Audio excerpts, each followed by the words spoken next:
to the mystery MTG Spice Arena, Lady Stoneheart and the High Seas. I know we are 20 minutes late, but we're going to get started with the story. It's going to be an epic story. However, maybe a little bit too adventurous. There are 3 different endings to the story, and one of them is open-ended. So we will see if we get to that one. Depends on the actions. It actually really depends on the first couple of rolls here. We're going to give everyone a chance to get into the live stream, everyone a chance to watch it, make sure that it's working well. I'm going to triple check to make sure that the quality is up to par. If you are enjoying the background of this live stream, this is one of my favorite sort of videos about the roughness of the sea and how crazy it can really get when you're out in the middle of the ocean and in a bad storm. This should give you a visual of what heroes are dealing with in this story. So I'm gonna so by the way, for the YouTube version and the Twitch version, the VODs, this part will be cut out. This is the intro. This is where we allow people to come in, make sure that whoever ordered tickets is here. And let me make sure the chat window is also nice and noticeable. We want that to be, yeah, that's perfect. All right, nice little perfect space for the chat window. So you can see the customers on the left side of the screen. Let me know if the audio is okay, guys. Let me know if the audio is okay. I'm going to be triple checking the quality here. Before we get started, this is going to be an epic adventure. This is the first time we've done a naval battle. How's it going, Stanley? Stanley is a part of the story today. I hope Stanley survives. Stanley's pretty smart. He gives it a good number of rolls so that it's very likely he does survive. Okay, so we're going to check the live stream on Facebook specifically. I think that's where most people tune in. Make sure that the quality is okay.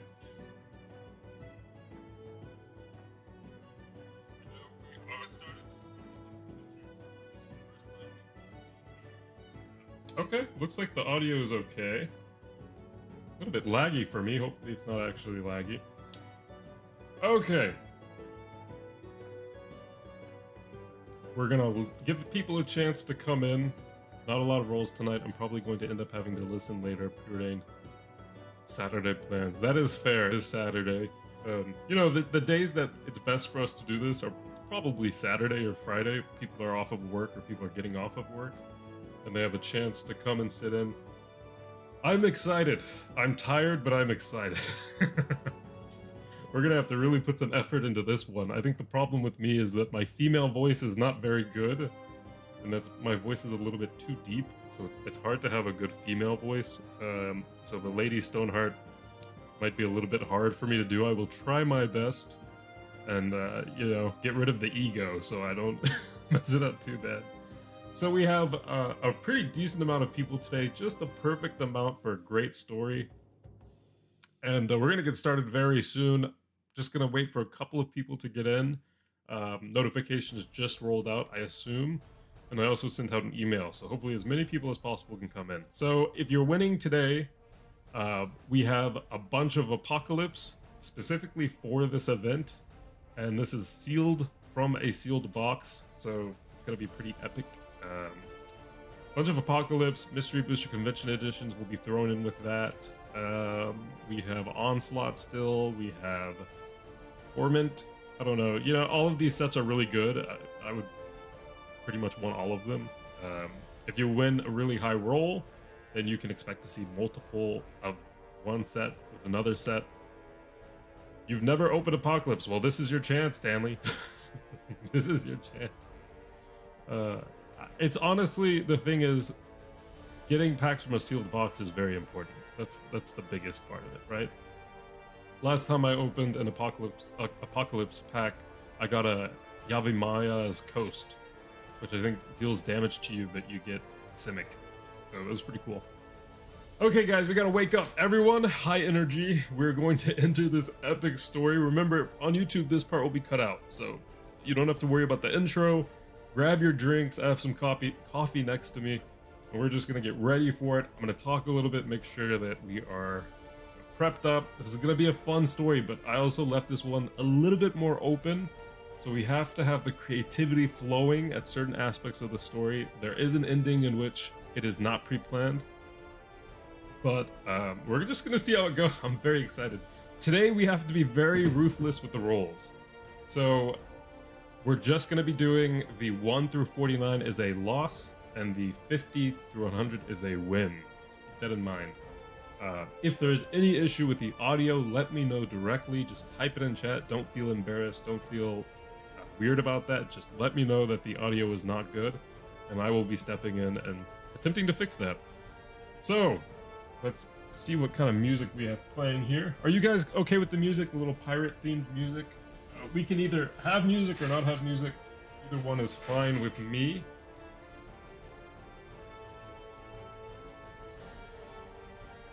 I like this music. I think this music is not terrible. Okay. We're gonna wait a little bit. I say we give it another 2 minutes before we start the epic adventure. So guys, what do we want to talk about before we start? We have a pretty immense and awesome inventory right now of almost all the best sets ever printed. And we also have a ton of Commander Legends, both collector and draft packs.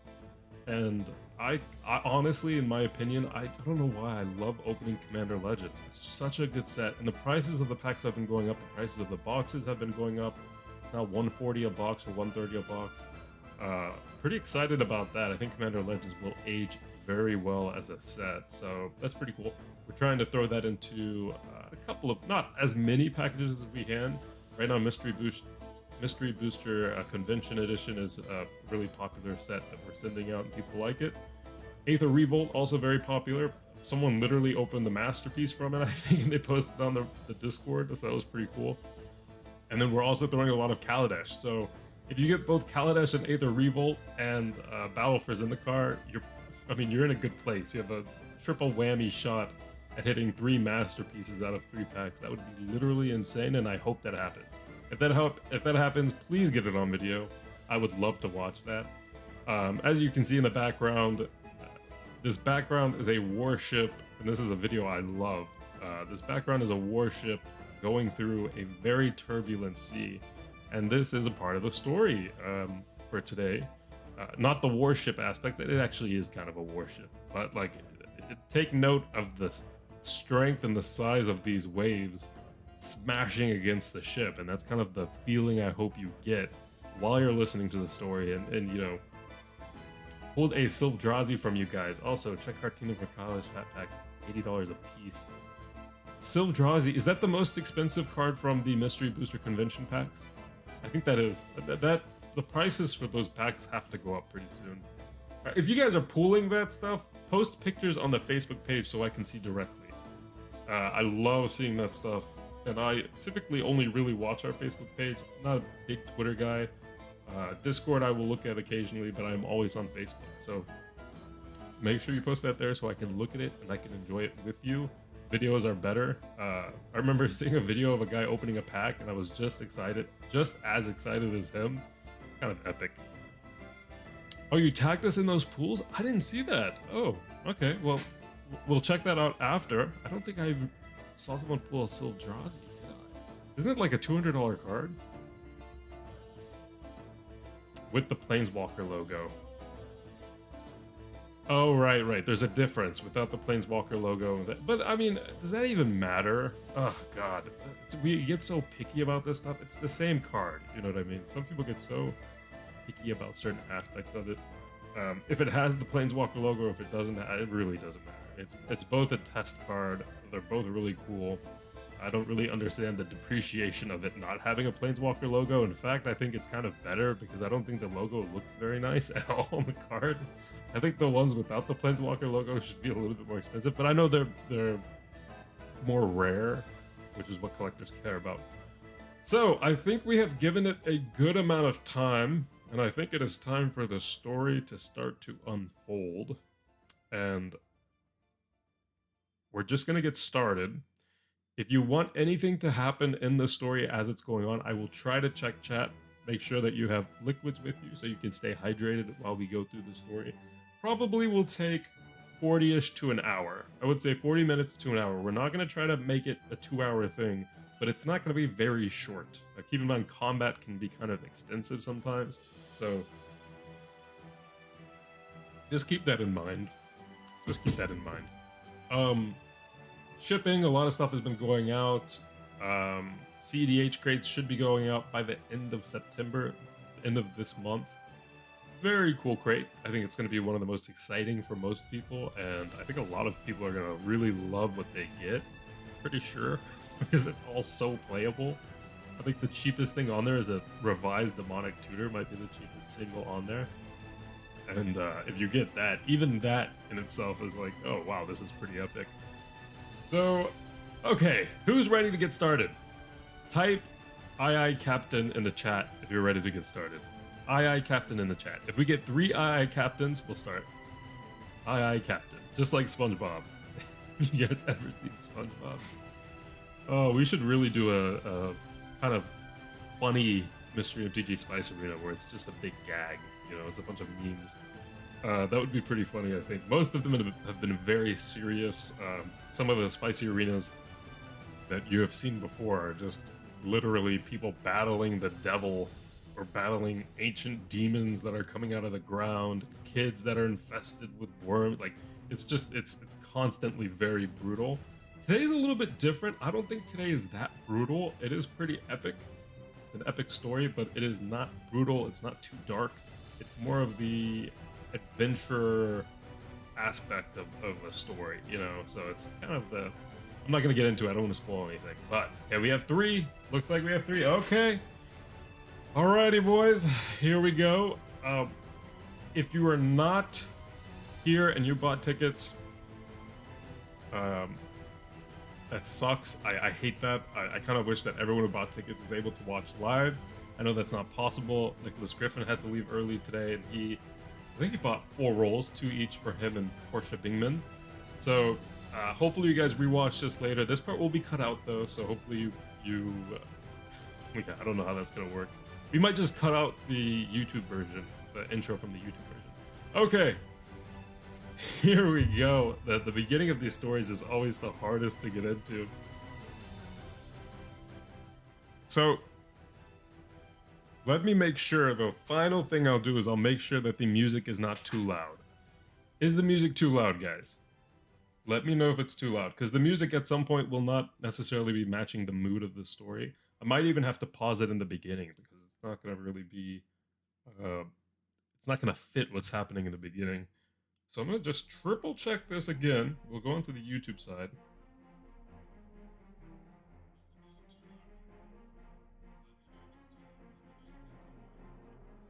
Oh no, I think the music is fine. It's actually kind of quiet. Jamie Carl, Brandon Carl, and Adler Carl are here. Very happy to hear it.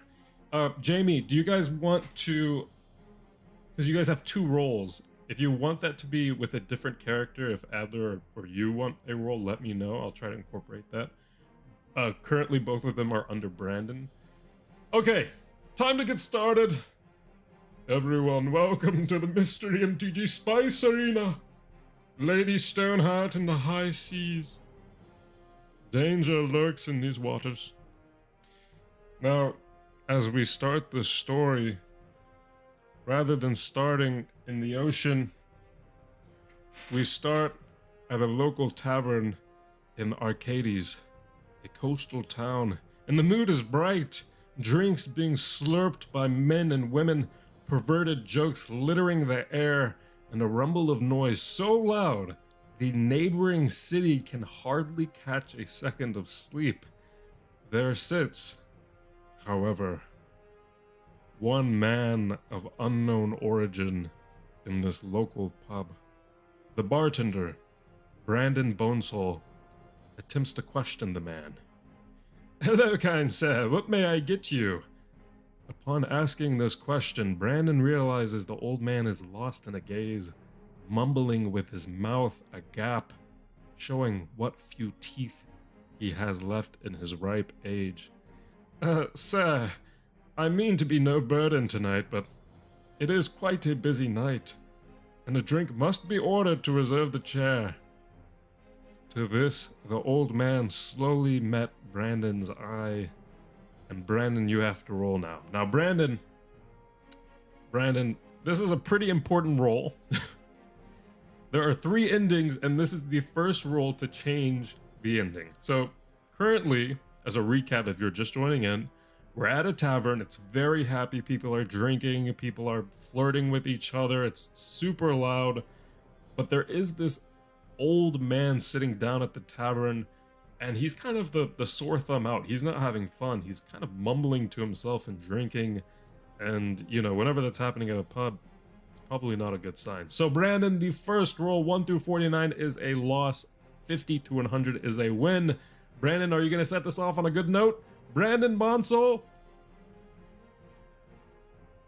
Yes! First roll is a win. Brandon coming in very strong with 1 roll. Very nice, Brandon. So you have unlocked the ending that I wanted you to unlock, and I'm very happy about that. So I'm going to actually take note of this as it goes on, who's winning and who's losing. And then it's not going to be too extended during the story, during the actual part of the story, but I'm going to write this down real quick to make sure that every single win and every single loss is recorded properly. So Brandon Bonsall, congratulations, you won the first roll of tonight. And now we continue. Boy, do you know what today is?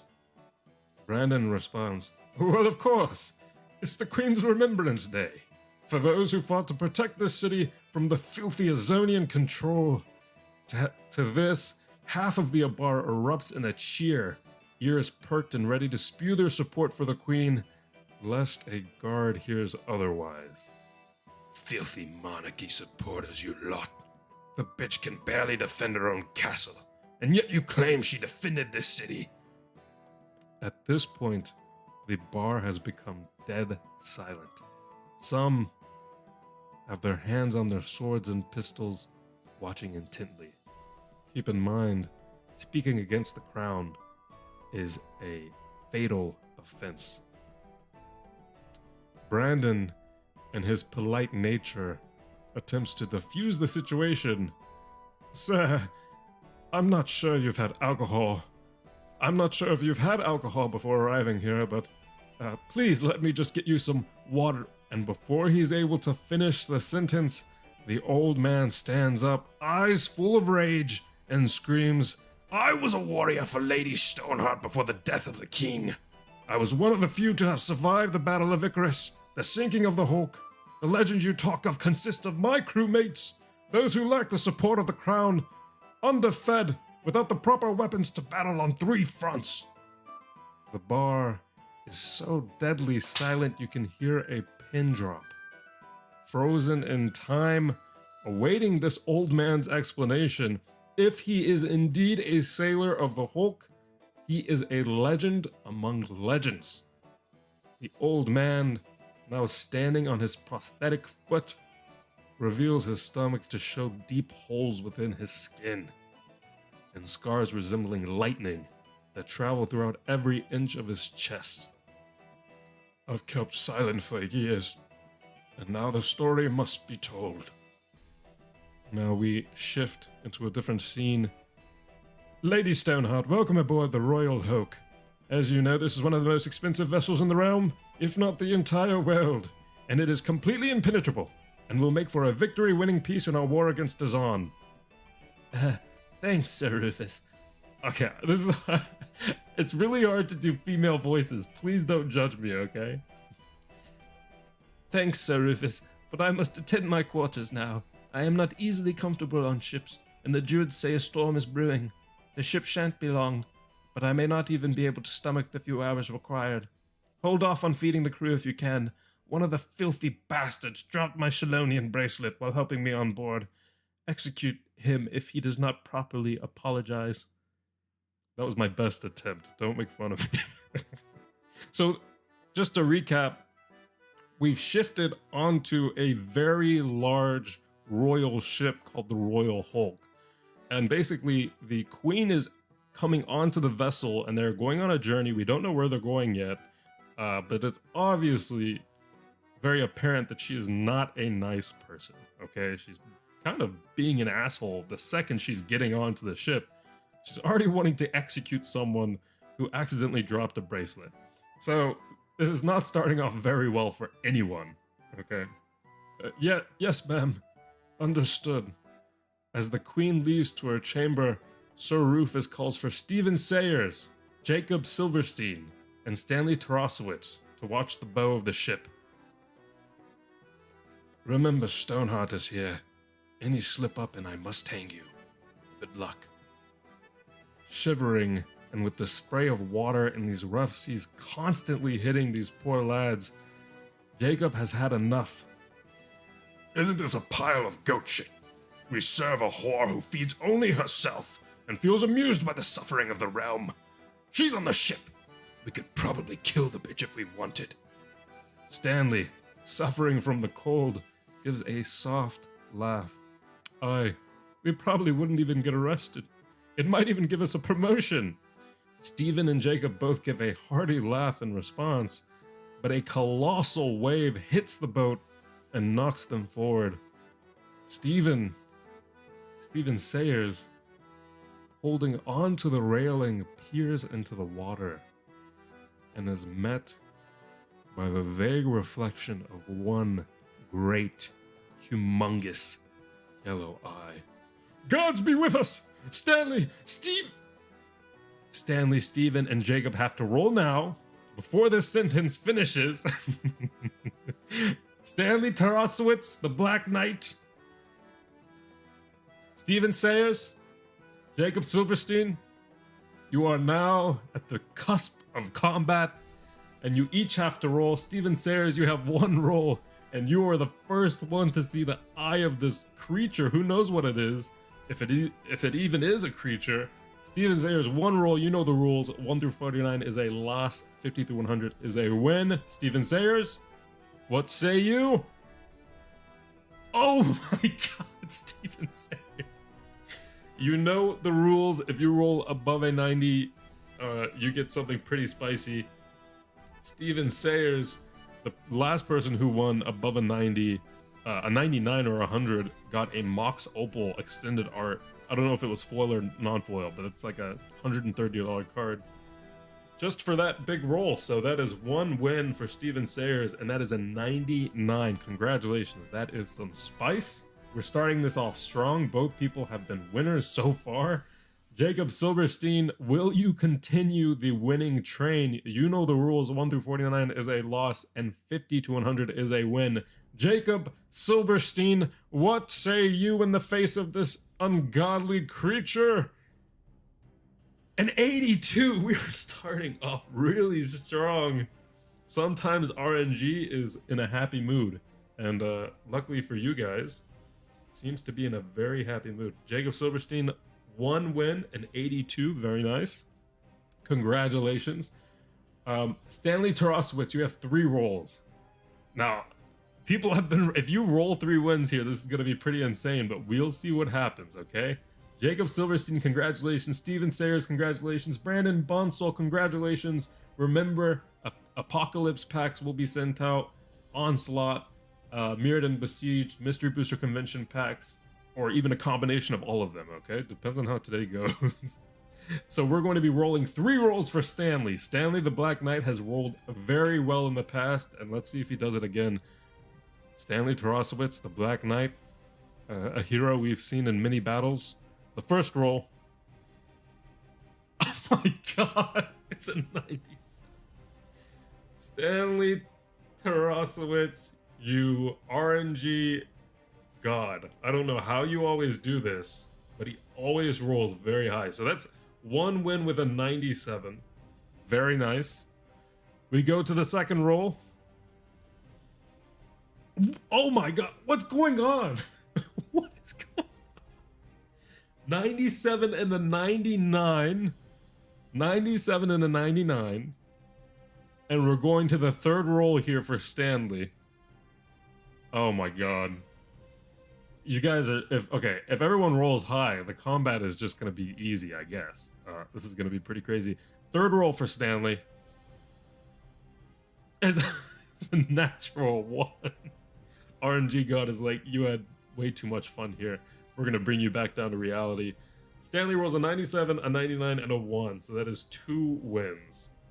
Very nice, though. I will say these are epic adventurers with a lot of skill, very talented combatants.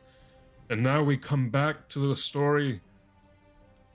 And where we were is Stephen Sayers is knocked onto the railing and looks into this black abyss of water, and he sees the vague reflection of a big yellow eye looking at him directly.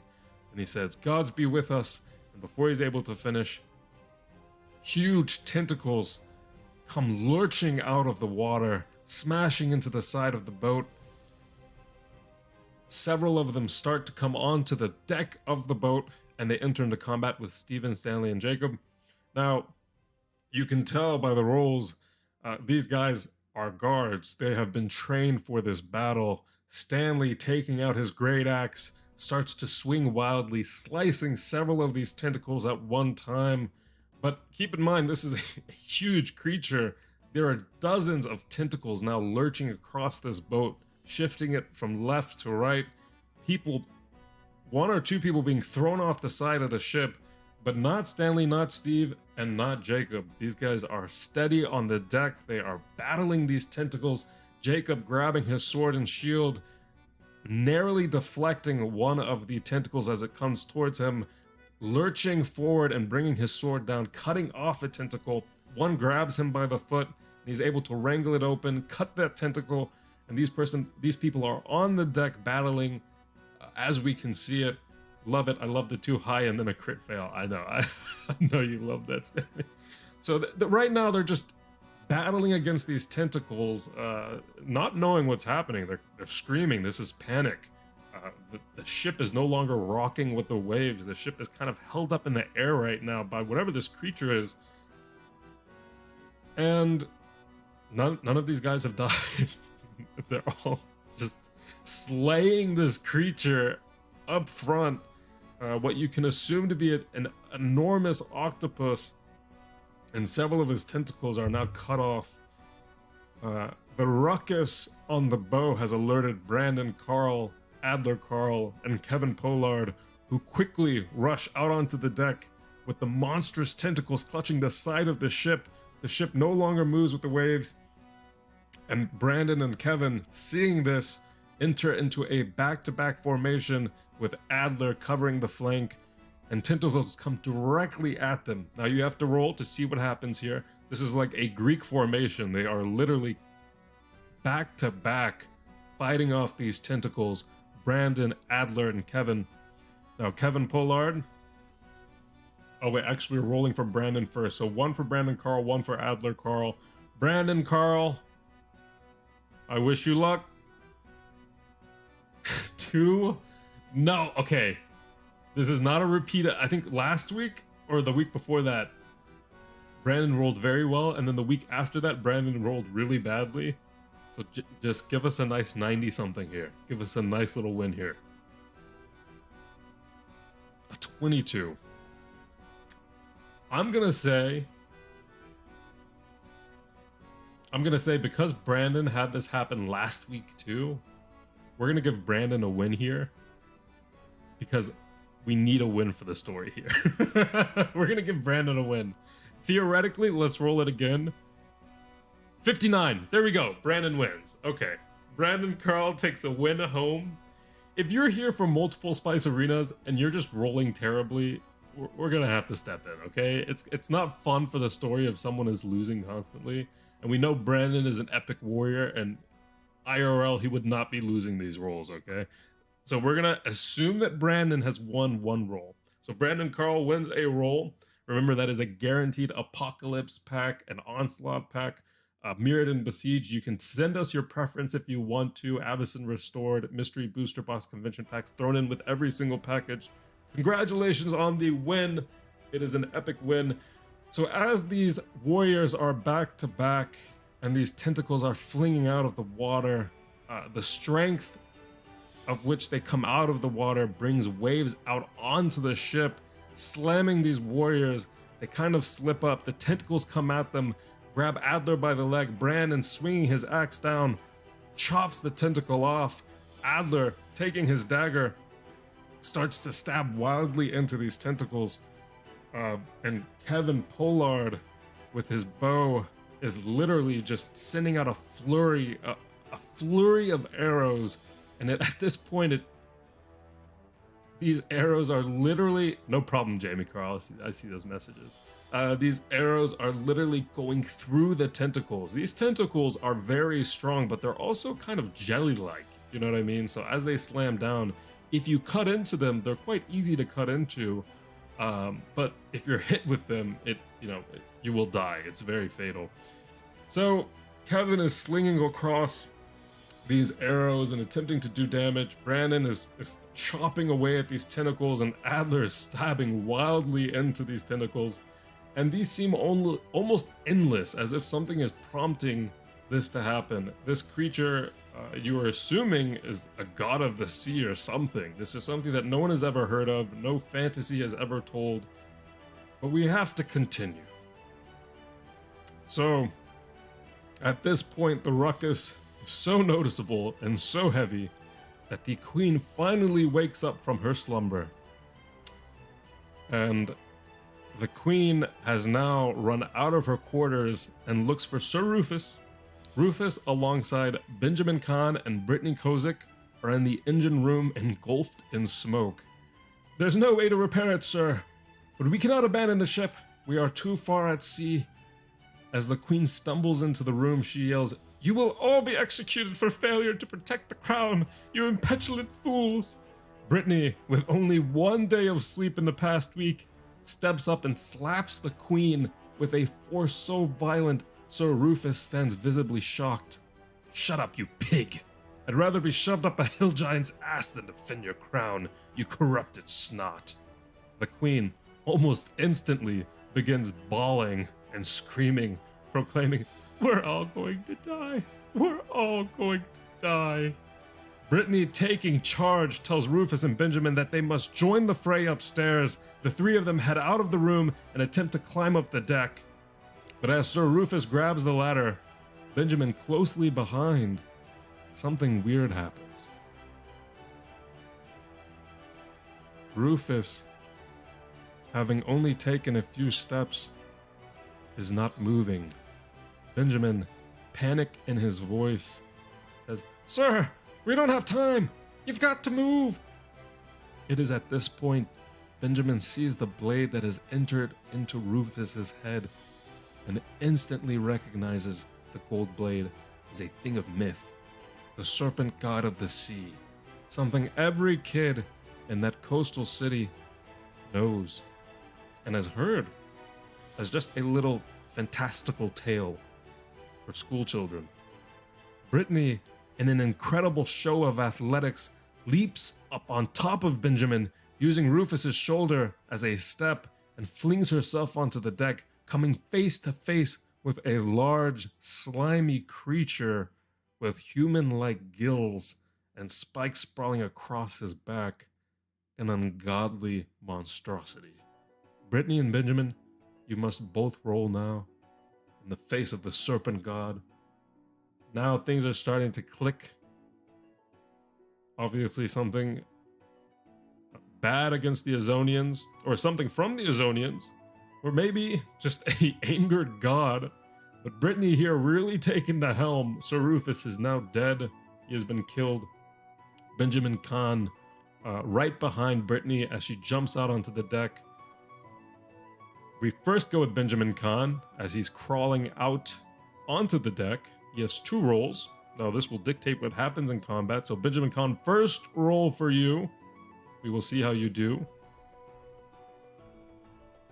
An 8. Second roll. A 66. That is 1 win. That is a great save by Benjamin Khan. Benjamin Khan. That is a 66. Very good. Now, Brittany, you have shown incredible strength. You have to win. Wait. Kevin Pollard was shooting arrows, but I got no rolls. Really, Kevin? Wait, did you not get a roll? Did you not get a roll? Wait, what was happening? You were shooting arrows. Brandon, Carl. Okay, so I will roll for you now, Kevin Pollard. I thought we rolled for you. If we didn't roll for you, so we will check the VOD, but we're gonna roll for you now anyway, just to make sure. So before we roll for Brittany Kozik, we will roll for Kevin Pollard. I can't remember if we did those rolls or not, but we will do it now. So first roll for Kevin Pollard as he's slinging these arrows into the creature. First roll. 94. Okay. Now remember, if we did it, the first rolls will be used. If we did not do it, these rolls will be used. So 94 is the first roll for Kevin Pollard. His arrows with insane accuracy. Oh, I gave Brandon an extra roll? Wait. Okay, I don't know. We'll rewatch it and make sure. So Kevin Pollard, 2 rolls. First one is a 94. That is a win. And the second roll, as he's striking this creature with these arrows with insane accuracy at this point, does a tentacle reach him? An 80. A tentacle does not even come close. That is 2 wins for Kevin Pollard. And now we move on to Brittany Kozik, as Brittany has leapt onto the deck, and she's attempting to come face to face with the Serpent God and his golden sword, a thing of myth. They enter into a fray, Brittany with 2 daggers in hand, deflecting his gold sword with immense strength, her attempting to stab him in the chest, and he's just too quick. He's slow on land, but his arms are still quick. He's able to deflect and deflect. And this is just a very good show of strength and combat expertise. Both of them kind of coming into a elongated battle here. Brittany, obviously very angry, very tired, has not slept very much, has to defeat the Serpent God here to protect the ship. The fate of your crewmates depends on you. Brittany Kozik, 1 roll. A 91. Oh my god, we are rolling really high today, guys. We are rolling really high. Brittany Kozik with a 91, 1 win. Brittany, as the Serpent God is deflecting the hits, continues to strike with a fury, as if the energy is boundless. One of them strikes the shoulder of the Serpent God, and you see an ooze of goo, not necessarily blood, but literally what looks like glue coming out of the side of his shoulder. He screams a disgusting, horrendous scream and leaps back into the water. As he jumps back out almost instantly, he jumps into the water, flings himself off of the boat, and within a matter of seconds flings himself back onto the boat. Benjamin Kahn at this point, next to Brittany, grabs his sword, and as the creature flings himself onto the boat, Benjamin enters into the fray, getting smacked by the disgusting creature's large, oozy tail as he lands. Both of them attempting to stab the creature, Brittany coming in and getting a very lucky hit onto the side of the Serpent God once again. This time he does not leap off. And it looks like Brittany gets a very good win. Benjamin also getting a very nice win there. And now we move back to the bow of the ship. The last few guards continue to battle the tentacles. Nicholas Griffin and Portia Bingman, both experts in combat, are holding their ground the best. Nicholas, swinging his 2-handed axe and slicing several pieces of tentacle at once, narrowly stops a tentacle from decapitating Portia. Portia, using a bow given by the Elven Alliance, shoots an endless fury of arrows, many of them enraging the beast below, and both of you must